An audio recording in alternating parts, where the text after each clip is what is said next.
إلهي يا إلهي يا إلهي إلهي توبة قبل المنون إلهي يا إلهي يا إلهي. asalaamaaleykum mbokk yi ñuy seetaan ci réew mi ak ci gox yu fasantikoo yi ci àddina bi ñu ngi leen di nuyu fii ci dëkk bu tedd bi dëkku leer dëkku maam Cheikh Seydi Hadji Malick Sy radiyallahu taala anhu di leen ndokkeel ci gàmmu gi nu jógee waaye di ci jiital ci ndokkeel bi sëñ Babacar Sy Mansour xalifa général de Tidiane sëñ Maodo Sy Dabakh sëñ Babacar Sy Abdou njabootu maam Cheikh Seydi Hadji Malick gépp bi nu génnee ci li nga xam ni mooy gàmmu gi xam ngeen ni kuréel gi nu dénk liggéey jumaay Tiwaawan mooy jamaatu Nuur al Sunniya dafa masa taxaw temm ci li nga xam ne mooy jëmale liggéey bi ci kanam ka nekk ca bopp ba xam ngeen ko mooy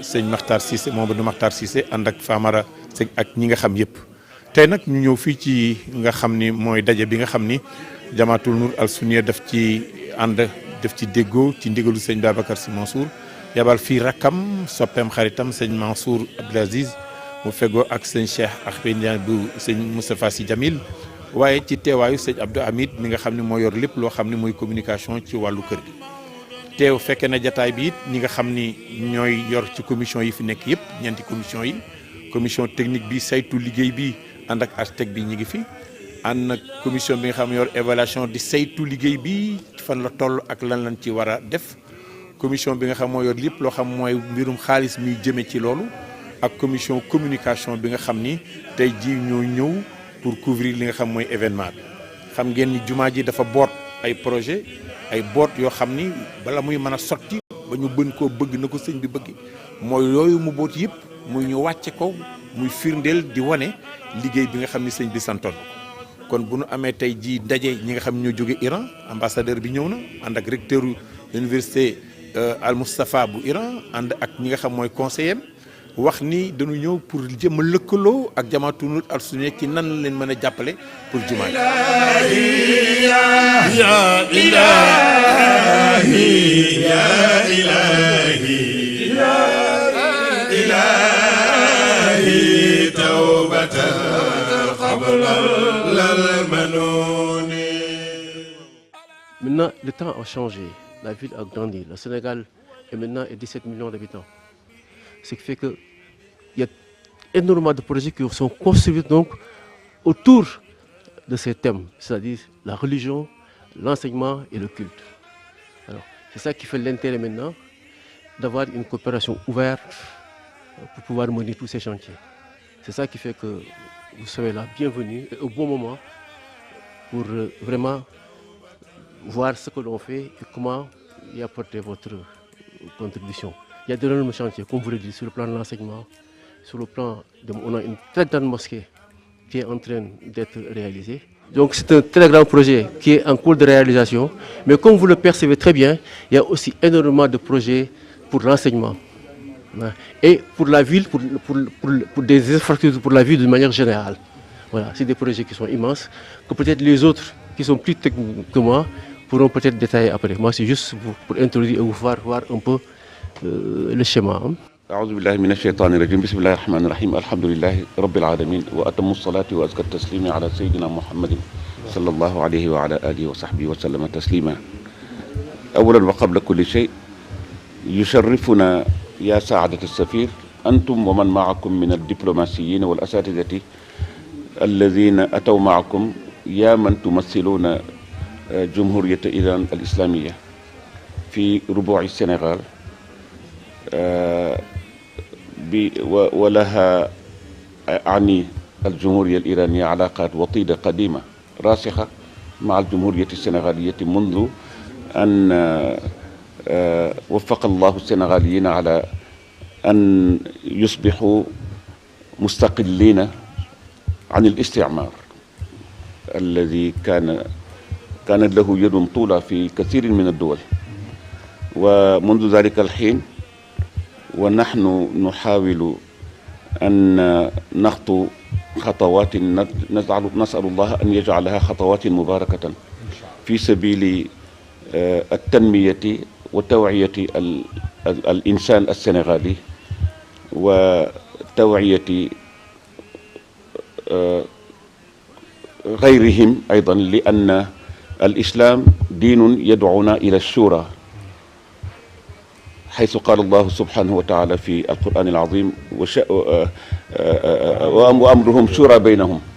حتى الرسول صلى الله عليه وعلى آله وصحبه وسلم تسليما أمره الله وأوصاه بأن يستشير ويستخير إن لم يتلقى وحيا من عند الله سبحانه وتعالى، وقال وشاورهم في الأمر فإذا عزمت فتوكل على الله. إذن هذه العلاقة علاقة جعلها الله جسرا بينكم وبين الدولة الإيرانية الإسلامية وبين السنغال وغيرها من البلدان التي توجد في إفريقيا وفي العالم بأسره، لأن الله دعانا إلى توحيد الكلمة والصفوف، ودعانا إلى أن نعرف بأننا نحن جميعا لسنا بعيدين عن بعضنا البعض، لأنه قد خلقنا الله من آدم وحواء. فلذلك قال الله سبحانه وتعالى في سورة الحجرات يا أيها الناس إنا خلقناكم من ذكر وأنثى وجعلناكم شعوبا وقبائل لتعارفوا إن أكرمكم عند الله أتقاكم إن الله عليم خبير. إذن هذه الدعوة دعوة لها ميزانها ولها ثقلها ولها وزنها في الميزان الإسلامي والعقيدة والشريعة. حملتكم وحملت قلوبكم ومشاعركم القيمة من جمهورية إيران الإسلامية، ثم من السنغال من دكار حيث مقر السفارة. حملتكم هذه الخطوات الكريمة إلينا، والتي تعتبر بحق صلة للرحم التي جعلها الله أمر الله عباده المسلمين أن يتمسكوا بها فيما بينهم. نعم، فلذلك نرجو من الأخ مختار سيسي أن يتلقى الكلمة بعد أن يقدم إليكم وإلى مسامعكم السيد الحاج فامر إبراهيم سيلا أبناء أسماء كل هؤلاء الإخوة الذين أتوا لاستقبالكم. Saïd Famara, donc je vous convie et je prie que vous puissiez donner et présenter tous ceux qui sont présents pour représenter le Khalife général de Tidjane, afin que nous puissions nous tous accueillir son Excellence, Monsieur l'ambassadeur de la République islamique d'Iran ici au Sénégal et son auguste délégation. Nous vous demandons de bien vouloir lui présenter l'ensemble des personnalités, leurs noms et leurs qualités qui sont ici présents aujourd'hui. Et après cela, vous pourriez donner la parole à son Excellence, notre frère, notre cher frère bien-aimé, Al-Hadi Mokhtar Cissé, le président de la Jamaat An-Nour, afin qu'il puisse présenter aussi l'économie de tous les projets du Khalif, Inch'Allah. Excellence, Monsieur l'ambassadeur, Éminence, Cheikh Mohamedou Mansour Dabakh,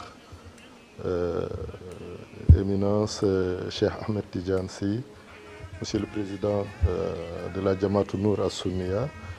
Donc, nous sommes heureux de vous recevoir ici aujourd'hui pour cette visite au Khalife général de Tidjane, mais aussi au projet de la grande mosquée de Tivaouane. Donc, comme vous l'a dit son éminence Mohamedou Mansour Sy, donc le Khalife a tenu à réunir le comité de pilotage de la Jamaat An-Nour As-Sunniya pour recevoir la délégation iranienne. Abdou Aziz Mbaye, qui est membre de la commission communication, Monsieur Pape Ndiogou Sy, qui est membre de la commission communication lui aussi, et votre dévoué qui est là tout humble, c'est le fils du Khalife général de Tidjane, qui est le coordonnateur pratiquement technique de tous les travaux sur le chantier. Voilà. Hein? Serigne Moustapha Sy, le fils du Khalife général de Tidjane, et moi, votre serviteur, le secrétaire exécutif de la Jamaat An-Nour As-Sunniya. Donc voilà, Cheikh Mohamedou Mansour, un peu la présentation de la délégation d'accueil de l'ambassadeur d'Iran. Voilà, je donne la parole à Monsieur le Président du comité de pilotage pour la présentation du projet. Je vous remercie. Assalamu alaikum wa rahmatullah. Sëñ Mansour ñu ngi lay ziar di la nuyu yow ak Seydina Cheikh ak sëñ Moustapha ak njaboot Seydi Hadji Malick gi fi teew gi yëpp. Donc j'ai commencé par saluer le Cheikh Mansour, qui est le frère et représentant du Khalif dans cette assemblée. C'est juste par courtoisie et bienveillance qu'il a voulu me donner la parole en tant que président du comité de pilotage.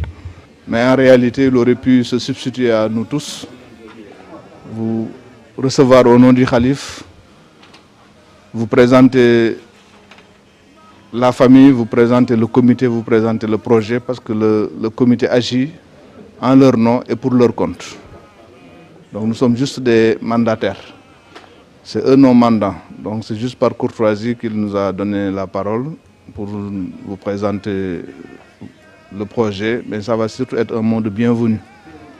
Parce que je ne saurais, après ce que j'ai entendu Seydina Cheikh dire tout à l'heure, juste au moment où j'entrais, revenir sur ce qu'il a déjà dit, c'est comme si c'était incomplet.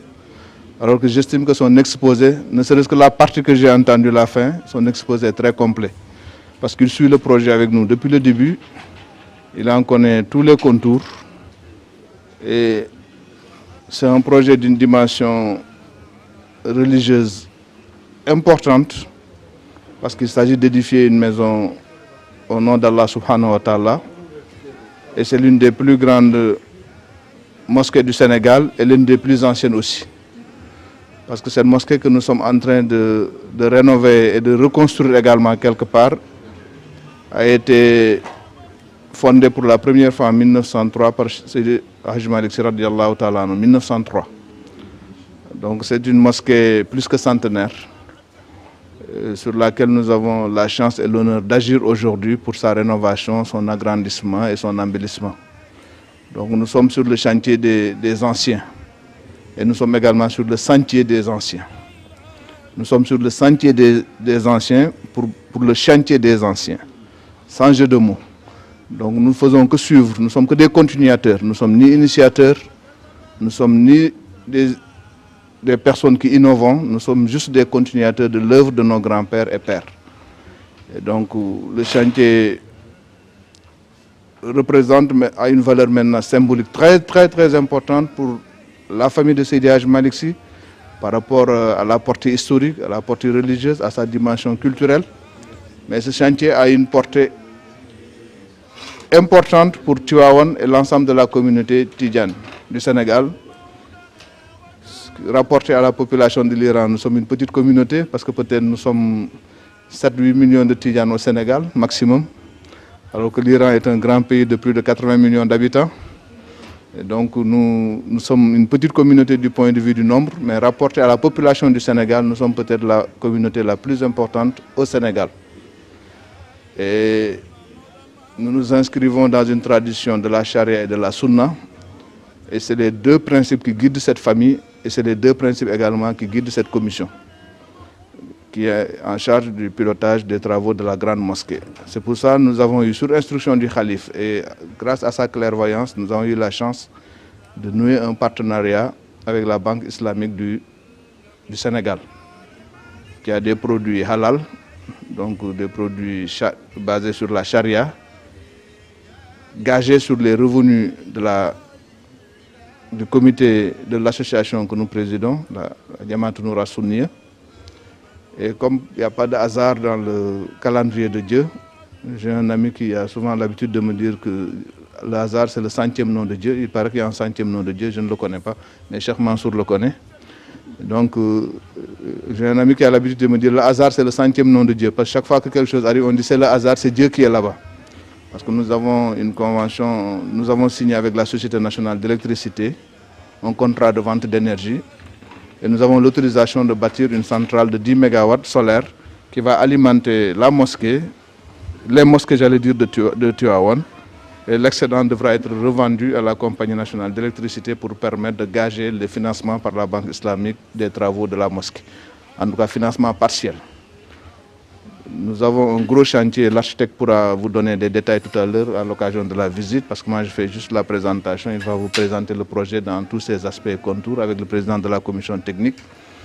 Je pense que nous sommes déjà sur une superficie de 2,6 hectares, si je ne m'abuse, de terrain global. Et l'édifice lui-même, la mosquée, ses différents annexes, est bâti sur 1 hectare. On a presque 1 hectare de bâti, 10 000 mètres carrés de bâti. Donc vous le verrez tout à l'heure, c'est un grand édifice avec un budget important parce qu'avec des choix techniques importants qui nécessitent des moyens importants. Comme c'est une seule mosquée, une seule grande mosquée en tout cas pour l'ensemble de la communauté, nous avons voulu la faire grande et belle. Et donc le Khalif nous a interdit depuis le début de faire des demandes à des pays étrangers ou à des organisations étrangères. Mais il nous a toujours dit, on ne demande à personne, mais on laisse la porte ouverte à tous les contributeurs qu'Allah voudra bien nous envoyer. Donc que Dieu fasse que vous soyez de cela, que vous puissiez apporter votre contribution à l'édification de cette grande mosquée qui sera la fierté de la communauté tidjane, mais surtout qui fera la fierté des musulmans du Sénégal et des musulmans du monde entier. Parce que rien n'est beau pour la gloire d'Allah. Rien n'est assez beau pour la gloire d'Allah. Donc tout à l'heure, l'architecte vous donnera les détails techniques de ce projet. Mais nous en sommes actuellement au second œuvre. Le gros œuvre, il est fini, presque à 99%, n'est-ce pas? Donc nous en sommes au choix de décoration, de boiserie. Et naturellement, quand on parle de l'Iran, on pense au tapis persan. Donc, mais ça, c'est à la fin. Et nous comptons, si Dieu le veut bien, terminer ce chantier dans des délais raisonnables qui ne devraient pas excéder 1 année. Pour être raisonnable dans mon propos. Parce que nous avons convenu de ne plus annoncer de date et de travailler tranquillement parce que c'est Dieu qui pourvoit à nos besoins, c'est Dieu qui nous permettra d'achever dans les délais qu'il voudra bien nous assigner. Donc nous sommes aujourd'hui très honorés de vous recevoir ici à Tivaouane, de vous présenter ce projet, qui est le projet le plus important pour la famille. Et quiconque voudra faire plaisir au cheikh et à la communauté, peut-être pourra y apporter sa modeste contribution. Étant entendu qu'il n'y a que Dieu qui pourra achever cela. Ce n'est pas entre les mains des hommes, c'est entre les mains de Dieu. En tout cas, c'est le message que le cheikh nous a toujours donné. Parce que si c'était juste une question d'argent, de moyens, de ressources, cette mosquée serait achevée depuis très très très longtemps. Mais elle attend les contributeurs. Tant que tous les contributeurs que Dieu a désignés pour y participer n'auront pas contribué, cette mosquée ne sera pas achevée. Et nous espérons que vous serez peut-être les derniers contributeurs de ce projet pour nous permettre de l'achever. Voilà le message que je voudrais vous passer. Vous remercier de nous faire l'honneur de venir à Tivaouane, cette ville pittoresque qui nous est très chère. Vous, l'ambassadeur d'un très grand pays que nous connaissons, l'Iran, que j'ai eu à visiter, qui est un grand et beau pays. Donc vous êtes un pays de croyants, un pays de braves gens, un pays de travailleurs, et il peut y avoir une grande coopération également économique avec Tivaouane, avec les jeunes cadres de la famille, dans les métiers techniques, les métiers de l'agriculture, les métiers de la mécanique, de l'ingénierie. Je pense que des portes peuvent s'ouvrir parce que cette maison a été fondée sur la connaissance. La maison de Seydi Hadji Malick est fondée sur la connaissance. Et nous pensons que la connaissance même précède la prière et la mosquée parce qu'il faut savoir avant de prier. Donc également, ça c'est une autre piste, au-delà de la mosquée, c'est une autre piste de coopération. Je pense que vous pouvez ouvrir avec Tivaouane et la famille pour nous aider à former des techniciens, pour nous aider à former des ingénieurs. Parce que des prêcheurs et des imams, on en a beaucoup. Maintenant, ce qu'il nous faut, c'est des techniciens, des ingénieurs pour prendre en charge l'économie. Cela me paraît extrêmement important. Voilà les mots que je voudrais placer. J'ai été pris au dépourvu parce que je ne pensais pas prendre la parole. Mais Cheikh Mansour m'a piégé. C'est pour ça que mon propos est décousu, pas cohérent. Je m'en excuse et vous remercie de votre très très très aimable attention. Que Dieu vous guide, vous offre un agréable séjour ici à Tivaouane avec nous. Assure votre retour dans vos résidences à Dakar et nous permettre de nous retrouver très très bientôt dans la joie et le plaisir.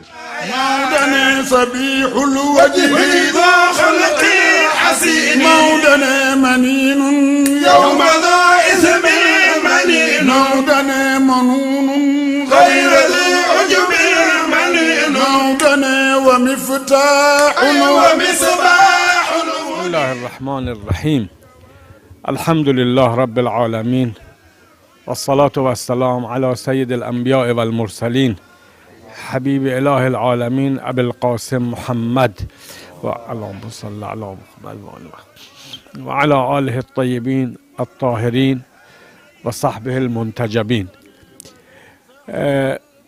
Je suis très heureux d'être parmi vous. Je suis vraiment ravi de votre accueil chaleureux. Vous êtes une communauté qui nous est très chère pour les Iraniens. Vous, les communautés qui existent entre nous et vous, nous sommes d'abord musulmans, nous avons des valeurs communes. Nous aimons le ziyara, nous aimons la prière et les mosquées, et tout ça sont les valeurs qui existent entre nous et vous. Et donc, ces liens de fraternité est très forte.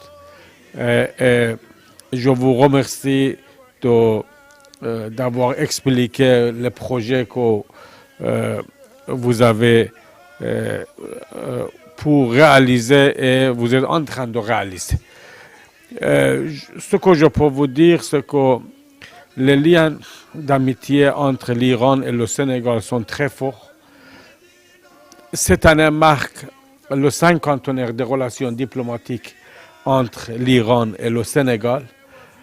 Et à cet égard, nous comptons donc raffermir les relations tant commerciales que culturelles et également diplomatiques. Les potentialités de l'Iran sont énormes. Vous en êtes conscient. Mais je peux faire allusion à la potentialité scientifique de l'Iran et la disponibilité de l'Iran pour octroyer des bourses d'études pour les étudiants qui veulent continuer leurs études en Iran. Donc, que ce soit dans le domaine de la théologie ou dans le domaine de l'ingénierie et tout ça. Donc, nous sommes disposés à collaborer avec vous. Et vous savez que ce qui est important, c'est la connaissance et donc la formation des intellectuels. Et de ce fait, je suis donc à votre disposition pour qu'on puisse envoyer des étudiants pour apprendre soit les études coraniques, soit les études islamiques, soit l'ingénierie, soit l'histoire. Tout ça, ce sont les affaires l'informatique.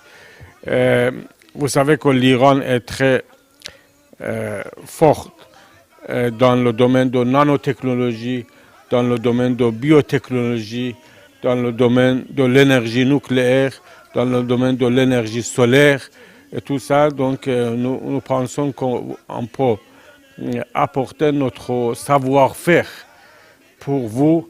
Et comme ça, nous pensons que ce qui est important, c'est l'autonomisation des jeunes. Et ainsi, vous pouvez vous-même créer et inventer et donc bâtir votre cher pays qui nous est également très cher.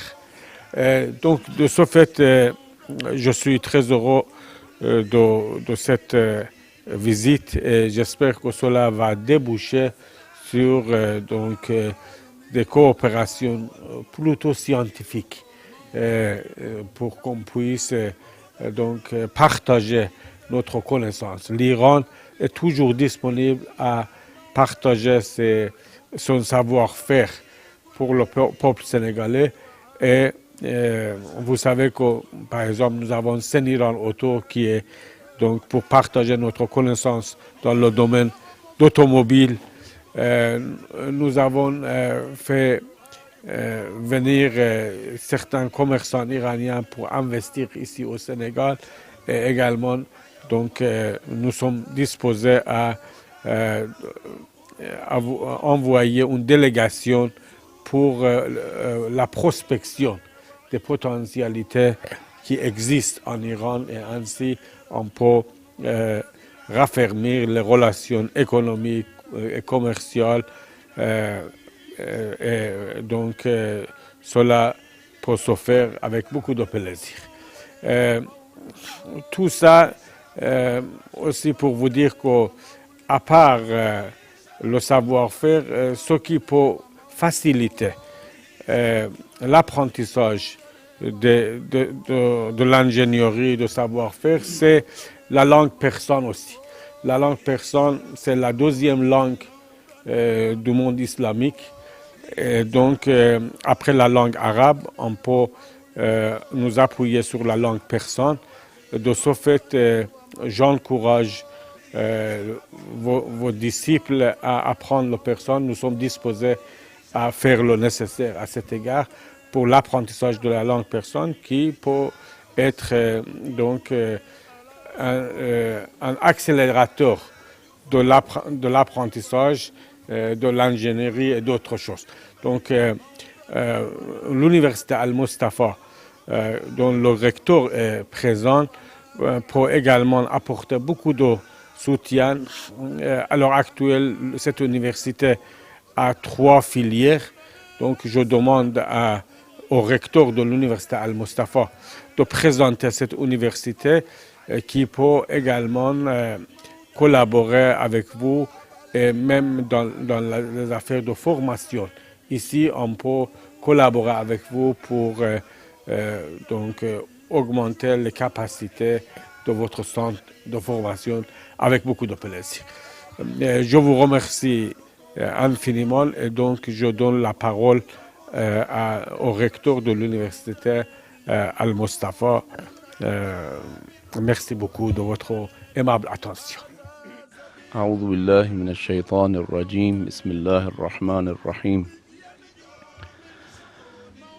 الحمد لله الذي جعل القرآن شفاء ورحمة للمؤمنين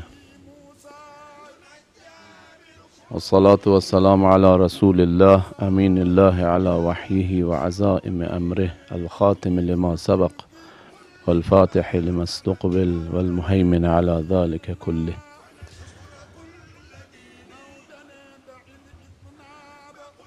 أنا مسرور جدا اليوم في هذه الحفل الكريم بخدمتكم. وصلنا وهذه فرصة سعيدة لي مع سعادة السفير. وصلنا بخدمتكم اليوم، ونرجو من الله العلي القدير لكل هذه الجمع وهذه الحفل الكريم ولسماحة الخليفة التيجانية السلامة والصحة، وإن شاء الله التوفيق تجاه طريق معرفة الله وطريق نشر الثقافة الإسلامية الأصيل في المجتمع السنغالي وفي سائر المجامع التي فيها يوجد تيجانيون، إخواننا التيجانيون في أنحاء العالم، خاصة في هذه القارة الإفريقية. وإن شاء الله الله سبحانه وتعالى يسدد خطاكم ويوفقكم في طريق نشر الإسلام في هذه المنطقة إن شاء الله. والسلام عليكم ورحمة الله. اسمحوا لي، شكرا على هذه الكلمات الطيبة. لقد تذكرت يوم حضرت أمام الشيخ عبد العزيز سي رضي الله عنه الخليفة الأسبق للطريقة التجانية بالسنغال، وهو عم خليفتنا الشيخ سيد أبي بكر سي.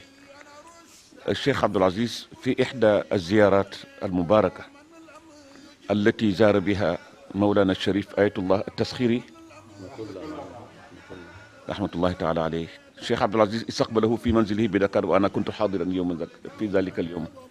هذا يدل على أصالة وعمق العلاقات وقوة العلاقات بين الدولة الإسلامية الإيران والسنغال. Excellence, Monsieur le Président de la Jamaat Nour, Hadj Mouhamadou Mokhtar Cissé, yak kilifa yu tedd yi fi teew muy Serigne Cheikh ak ñi fi nekk ci distingué membre yi nekk ci Jamaatu Nour ak ñi fi toog yëpp ba ci suñu doom ji baax ji sëñ Moustapha. Ayatullah Tasxiri kilifa gu mag la, Mawlana Chérif Ayatullah Tasxiri bokkoon na ci ñi gën a jege Mawlana Ayatullah Khoumeyni, Imamul Khoumeyni. ñëwoon na fii visite officielle au Sénégal, ñëw ziyaara si seen papa Alhaji Abdou Aziz Dabakh ci kër ga ca Dakar. Kër ñun fekkee nañu daje boobu. Loolu day wane diggante dawlatu Iran ak Sénégal, waaye dawlatu Iran tam ak tariqa bi ak kilifa diine yi fi nekkoon te Cheikh Alhaji Abdou Aziz daan na weccee ay lettres ak Imamul Khoumeyni ci jamono yooyu. Loolu taxoon ma ni naa leen ko fàttali. waaw. Bismillahi rahmaani rahim. asalaamaaleykum wa rahmatullahi wa barakaatu. mbokk yi ci ndigalal sëriñ Mouhamadul Mansour ad Dabakh ñu tënk rek ndax xëy na waroon naa jël xalima ak kayit noté li mu lim lépp mu di recteur bi nga xam ne moo jiite Jamiatu Moustapha al Alamiya muy université bu mag boo xam ne suñu mbokk iranien yi ñoom ñoo ko moom. yaakaar naa ne ku dem Mermoz da nga gis université bi foofu la nekk. mu topp université bu mag boo xam ne mi ngi nekk ci dëkk bu ñuy wax Qum. yaakaar naa ne ku mësul dem Iran itam mas nga dégg dëkk boobu ndax kilifa gu mag di nitu yàlla bu mag boo xam ne génn na àdduna liggéeyal lislaam liggéeyal diine muy Sayyid Ayatullahi al Khoumeyni fa la nekkoon ba yàlla dogal li mu dogal ci moom macha allah ni ko sëriñ Mouhamadou Mansour doon tudde léegi mu nekkoon kilifa goo xam ne amoon na rapport yu rafet ak monde islamique yëpp macha allah amoon ko fii ci Sénégal amoon ko itam ak góor gi yal na yàlla dajale leen ci aljanna ya gën a kawe. léegi ñoom ñu ne seen wàllu dimbalante dañ ko bëggoon accentuer ci côté wu xam-xam waaw ndax université bi muy wax nii université la boo xam ne bu yaatu la am na ay branches yu bare bari ci Amérique ak ci Asie ba fii ci Afrique njaboot gu bare bari itam ña nga fa di jàng am na fi ay doomu sénégalais yoo xam ne ña nga foofa di jàng te daanaka domaine yëpp danañ ko jàngale bu dee ci wàllu l'islam théologie danañ jàngale fiqh danañ jàngale usulul fiqh danañ jàngale yeneen matière lu mel ne ilmu nafs lu mel ne ay al ulum al insaniya les sciences humaines yooyu yëpp danañ ko jàngale am nañu daal ay yu jàppandi yu bare bari yoo xam ne bu fekkente ni bi njaboot gi bëgg nañ jëflante ak ñoom bu dee ci wàllu théologie mën naa jàppandi bu dee ci yeneen ulum yi nga xam ne xëy na dafa aju ci wàllu xam-xam lu doomu aadama mën a jaar ba yéwénal dundam yooyu matière yooyu yëpp itam ñu ngi koy jàngale ci seen daara ju mag jooju ñu ngi koy jàngale itam fii ci Dakar ci Jamiatu Moustapha al Alamiya kon daal nee na mi ngi ñaan bu fekkente ne njaboot gi am nañu benn bëgg-bëgg ci jàppalante ak ñoom ci côté boobu ñoom pare nañu pour def lu ñu mën incha allahu tabaraka wa taala seq ko ak njabootu tijaan gi nga xam ne ñoo nekk fii ci Sénégal waaye jaare ko itam ci xalifa bi di sëriñ Babacar Mouhamadul Mansour xalif général de Tijane nee na itam kontaan nañu lool ci accueil bi nga xam ne defal nañ leen ko ak yaatal bi ñu leen yaatal mu nekk occasion bu rëy ci ñoom pour gën a mën a xamanteeg famille bi gën a mën a xamanteeg njaboot gi gën a mën a jàppalante ak ñoom ci domaine yi nga xam ne tudd na ko maa ngi jégalu nag man maa waroon na noté mais am na ay chiffres yu bari yu mu tudd ci yoo xam ne am nañ ko ci monde islamique bi am nañ ko ci réew yu bare bari malheureusement jotuma ko woon a noté waaye comme que lépp filmé nañ ko incha allahu taala danañ gën a am occasion pour gën ko leeral wala sax ñu def ko en français ba ñëpp mën koo jot loolu daal moo doon kàddu yi ñu ngi baalu xaq bu baax a baax wasalaamualeykum wa rahmatullahi wa barakaatu. asalaamaaleykum wa rahmatullahi taala wa barakaatuhu.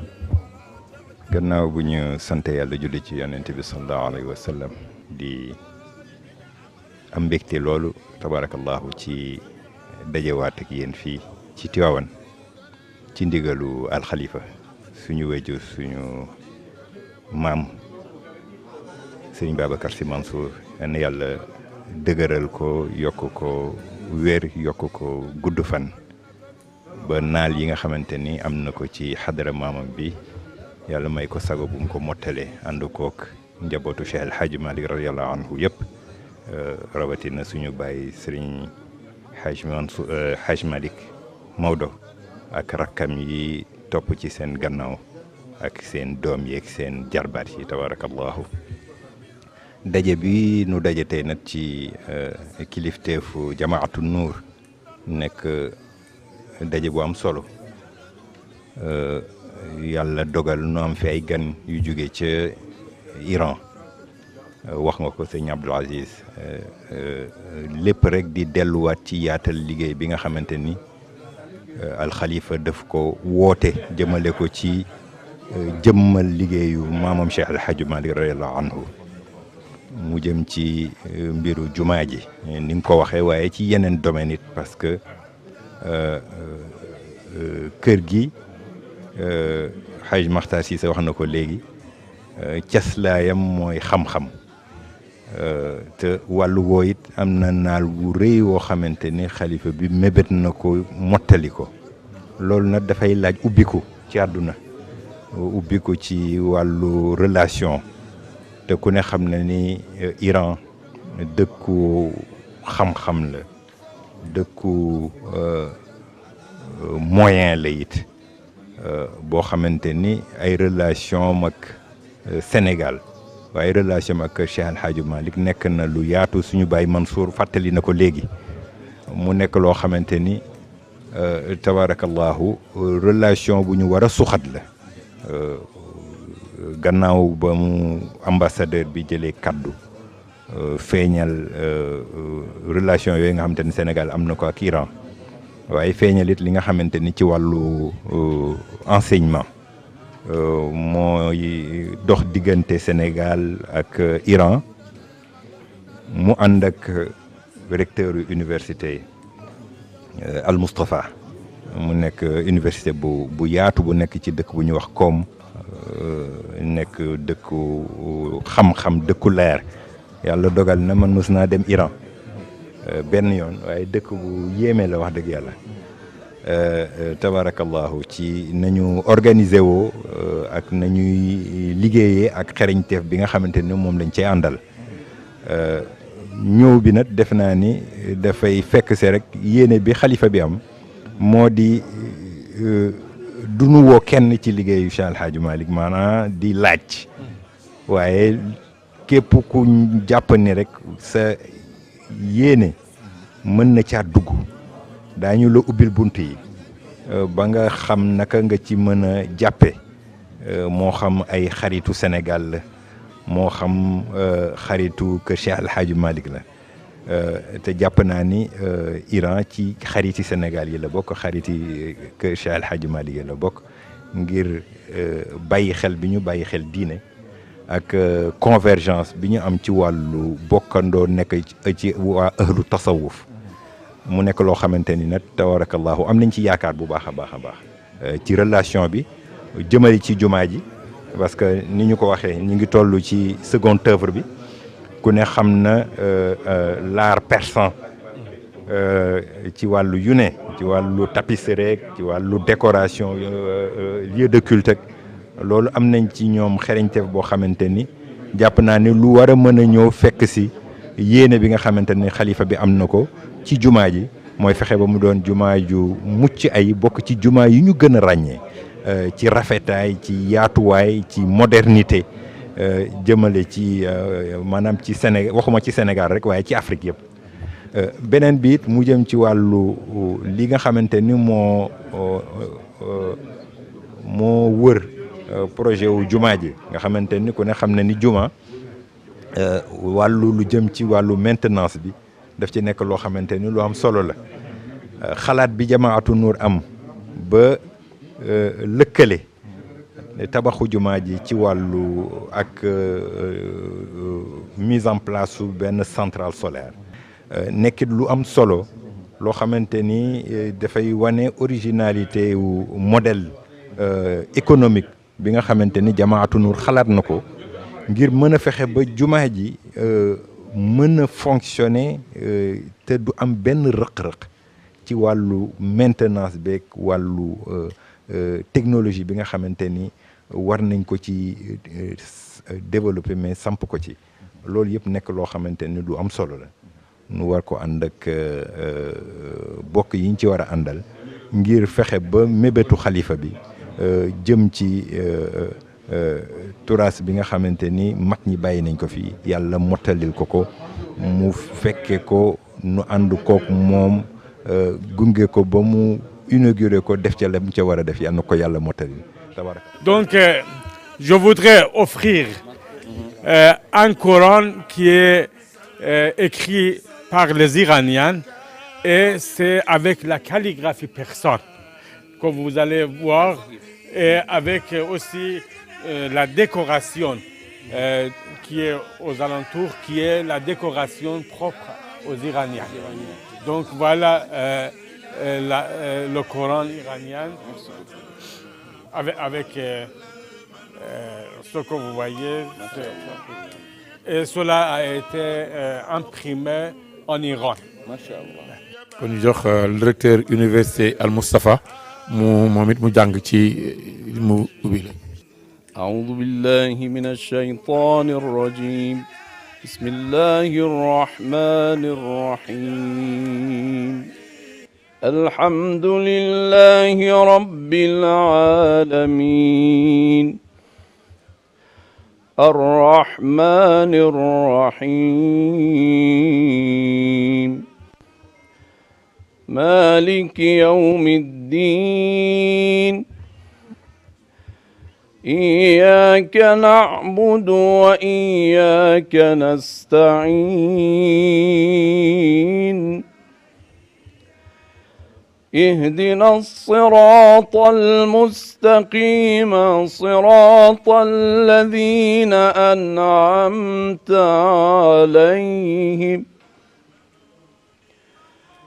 صراط الذين أنعمت عليهم غير المغضوب عليهم ولا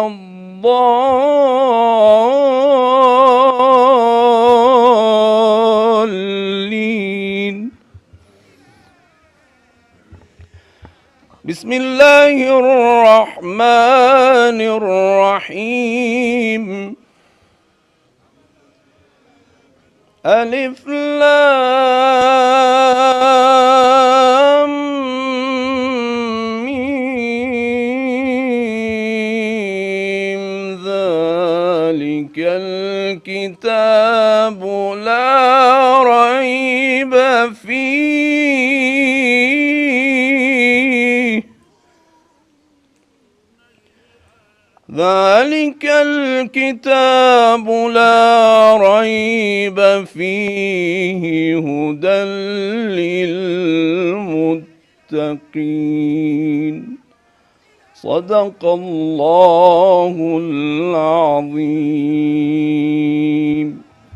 kooku mooy recteur université Al Moustapha kon ñu jox kàddu gi Serigne Mansour mu yëkkati kàddu ginnaaw ba nu ko joxee téere alxuraan bi nga xam ni ambassadeur bu Iran moo ko jox. nahmadullah wa nashkuruhu ala aghla hadiya yatamakkanu ay muslimin min talaqiha ala wa huwa kitabullahi azza wa jal alladi la yatihi albatilu min bayni yadayhi wala min khalfihi tanzilu min hakimin hamid kama qala allahu taala fi haqqi hadha alkitab لو أنزلنا هذا القرآن على جبل لرأيته خاشعا متصدعا من خشية الله وتلك الأمثال نضربها للناس لعلهم يتفكرون هو الله الذي لا إله إلا هو عالم الغيب والشهادة هو الرحمن الرحيم هو الله الذي لا إله إلا هو الملك القدوس السلام المؤمن المهيمن العزيز الجبار المتكبر سبحان الله عما يشركون هو الله الخالق البارئ المصور له الأسماء الحسنى يسبح له ما في السماوات والأرض وهو العزيز الحكيم صدق الله العظيم. شكرا يا سعادة السفير للجمهورية الإسلامية الإيرانية رئيسا ومشيخة ورئيسا وحكومة وشعبا. بارك الله فيكم. أحيا الله هذه الدولة الإسلامية وأحيا العلاقات الوطيدة التي وضعها الله وجمع بها السنغال مع الجمهورية الإسلامية الإيرانية. ونسأل الله أن يحفظ سيدنا وشيخنا أبا بكر سي ابن الشيخ الحاج محمد المنصور سي ابن الشيخ الحاج مالك الله يحفظه وأقر وأتم وحقق له جميع الأمنيات والنذور والآمال وأخر له ولنا الآجال وكتب الله السعادة والتوفيق والنجاة والنجاح والفلاح والتيسير للجمهورية الإسلامية الإيرانية وكتب الله لكم النجاح في مهامكم الدبلوماسية. وللسيد عميد رئيس جامعة المصطفى العالمية كتب الله له النجاة والنجاح والفلاح ومعاونيه في كل ما من شأنه أن ينجح في كل المهام التي وكل على عاتقه. بارك الله فيكم وكتب الله لكم جميعا النصر والتأييد والفلاح إن شاء الله. شكرا. Cheikh Tidiane Mbaye, شكرا, merci beaucoup de nous avoir gratifié de cette belle occasion concernant cette visite qui nous a donné beaucoup de plaisir de la part de son Excellence l'ambassadeur de la République islamique d'Iran ainsi que le recteur ou le directeur ou le président de l'université Moustapha dont la maison mère se trouve à Qom, la ville sainte de Qom, la ville de notre cher vénéré imam al-Khomeini radiyallahu anhu. Nasalullah lakum جميعا النجاة والنجاح والفلاح والتوفيق والتيسير ببركة مولانا رسول الله سيدنا محمد صلى الله عليه وآله وصحبه وسلم إن شاء الله. بارك الله فيكم. Nous remercions votre présence vraiment et nous remercions tous ceux qui sont avec vous aujourd'hui au nom du Khalife général de Tidjane Serigne Babacar Sy Mouhamadoul Mansour et au nom de cette famille unie qui est venue uniquement pour vous recevoir et vous donner ce bel accueil en exécutant et en donnant lettre aux recommandations du Khalife Cheikh Al Hadji Seydi Aboubacar Sy. Merci aussi notre très cher frère et ami Mohamed Mokhtar pour tout ce que vous déployez comme effort, vous-même et les membres de Jamaat Nour al-Islamiyya, concernant tous les œuvres et tous les projets que Serigne Babacar Sy Mansour a entamé depuis la disparition de ses prédécesseurs pour perpétuer l'œuvre et le travail de Cheikh Seydi El Hadji Malick Sy et ses compagnons. En perpétuant ces œuvres, ils ont voulu vraiment perpétuer l'œuvre de Sayyidina Muhammad sallallahu alayhi wa sallam, qui a demandé à ce que tous ceux qui ont entendu ces recommandations émanant du Seigneur subhanahu wa ta'ala puissent être les vrais et dignes continuateurs de la propagation de la religion, de l'islam et de tout ce qui touche de près ou de loin au succès et à la réussite et à la paix du monde entier. Merci beaucoup. Salam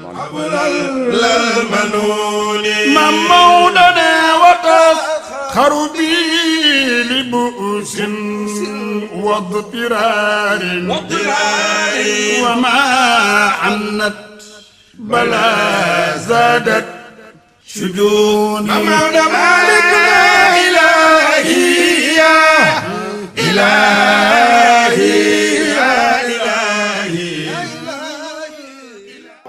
Et comme vous le voyez, expliquer après sa réalisation. Je vais emprunter le mot du président tout à l'heure, quand il parlait des chantiers, et surtout des sentiers de nos illustres marabouts, à commencer par Sidi El Hadj Malick Sy, par qui tout a commencé ici à Tivaouane. Ce que je veux dire par rapport à ce lieu, à l'image de ce que le prophète sallallahu alayhi wa sallam a fait à la Mecque pour enlever les fétiches qu'il y avait autour de la mosquée et dans la Kaaba, c'est la même chose qui a conduit Sidi El Hadj Malick à choisir ce site qu'il a acheté par ses propres moyens, parce que c'est un site où il y avait des pratiques païennes. Et il a insisté carrément pour remplacer ces pratiques par cette maison de Dieu. Et on le dit en 1903. Si on parle de sentier, le sentier que nous avons, c'est d'abord une direction. C'est la direction de la Qibla, qui est dans ce sens comme vous le voyez. Et on va vous le montrer ici. Donc c'est toute une continuité. Ce que vous voyez là en dessous est représenté ici, comme vous le voyez. Au départ, le terrain peut-être s'arrêtait là. Et c'est comme ça que ça a vécu de 1903 jusqu'à ce que Maulana El Hadj Abdou Aziz Dabakh, son illustre fils, qui a pris l'initiative et qui a commencé des études pour cette mosquée qui existait. Et les études ont été commencées en 1976. Et le chantier, à un moment donné, le gros œuvre était fini en 1978.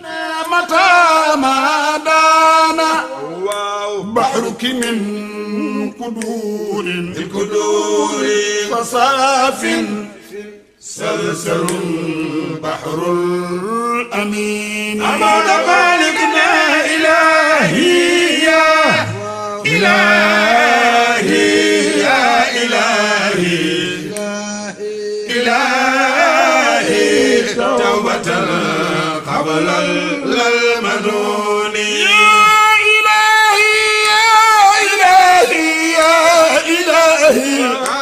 إلهي توبة قبل المنون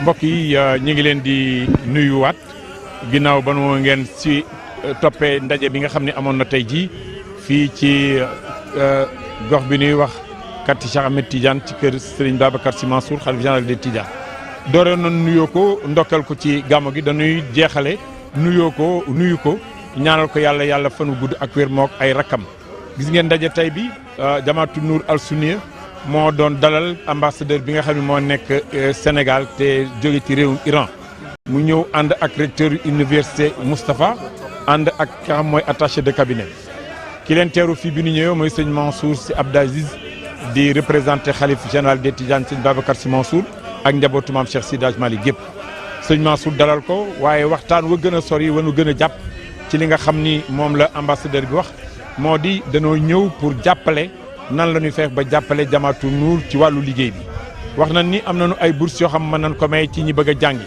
ci domaine yëpp nag bu fekkee ni wàllu fiqh la moom am nañu domaine yu mel noonu waaye bi nu gën a taxaw mooy jàngale métier yi nga xam ni bu nu paree ci jumaa ji dinañ ko mën a soxla pour entretien jumaa ji waxtaan tamit ni mën nanoo fexe ba métier yooyu ñuy jàng ñu may ci ay bourses ay doomu Tiwaawan ñoo xam ni mën nanoo dem jàngi métier yooyu bu nu mënee ñëw war a jariñ li nga xam ni mooy dëkk bi ba nu fa jógee ànd nañoo ak ñoom dem fi nga xam ni mooy jumaa ja ñu visiter ko chantier bi am luñ ca xalaat am luñ ci wax nee nañu dinañ dellusiwaat ci anam yooyu kon lii moo waral Jamaatu Nour al Sunniya El Hadj Makhtar Cissé ànd ak équipe bam yëpp nag ñeenti commission yëpp ñëpp teew ñu dalaloon ñi nga xam mooy ambassadeur bi di leen wax ni incha allah ci kanam dina am yeneen projet yoo xam ni Jamaatul dina ko indi mu bootu ci kaw liggéeyu jumaa ji loolu leen doon indi leen fii tey ci Tivaouane asalaamaaleykum wa rahmatullahi taala wa barakatu yaqub min Suleymaan Yuusuf wa Isxaaq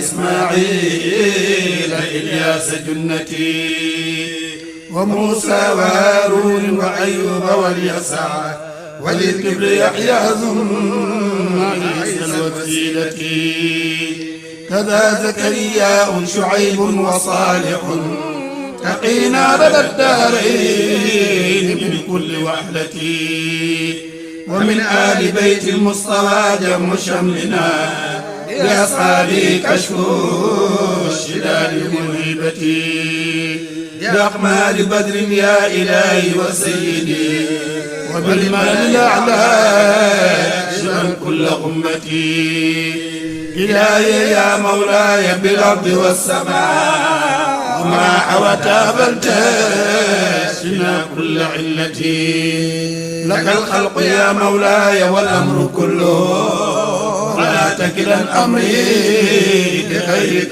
ذغتي مشارب للحضرتين لتسخنا أذن بغياب القلب مع كل قسوتي مدى الدهر والأيام والذنب حاصل وصاع غراب البين معلم رحلتي مدى الدهر والأيام والجسم عابد سوى الله والرحمن خالق جثتي مدى الدهر والأيام والقلب شاكر سواه منه ارتاح قلب معيشتي مدى الدهر والأيام والذنب حاصل على أنني مملوك نفسي وشهوتي على أمر ولا مستطاع رجوع هارب ما إلهي يا إلهي يا إلهي